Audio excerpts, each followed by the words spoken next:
Hi guys, welcome to my channel. இன்னைக்கு என்ன பார்க்க போகிறோம் அப்படின்னா ரசகுல்லா தான். அதுக்கு நான் 1/2 லிட்டர் பால் எடுத்திருக்கேன்.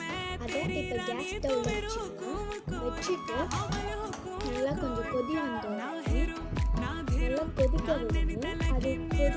அது கொதி வந்தோடனே ஒரு லெமனை அரையாக பிழிஞ்சு விட்டுக்கணும். அதை பிழிஞ்சு விட்டுட்டு நல்லா அது வந்து திரியாக வரும். திரியாக வரும். அதுக்கு ஒரு ஸ்பூன் விட்டு கலந்துக்கோங்க. கலந்து பாருங்கள், அது உங்களுக்கே சாட்டிஸ்ஃபைங் ஆகணும். திரியாக இருக்கிறது தெரியும்.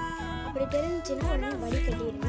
வடிகட்டிட்டு இன்னொரு முறை தண்ணி ஊற்றி நல்லா வடிகட்டிட்டு இந்த மாதிரி பால் மாதிரி எடுத்து வச்சுட்டு இப்போ ஒரு பேன் மாதிரி இல்லையோ கடாய் மாதிரி ஏதோ வச்சுக்கோங்க. வச்சுட்டு தண்ணி ஒரு டம்ளர் 1/2 டம்ளர் தண்ணி எடுத்துட்டு அதில் 2 ஏலக்காவும் நல்லா நசுக்கி போட்டு சர்க்கரை 1 கப் அளவுக்கு இது பண்ணி நல்லா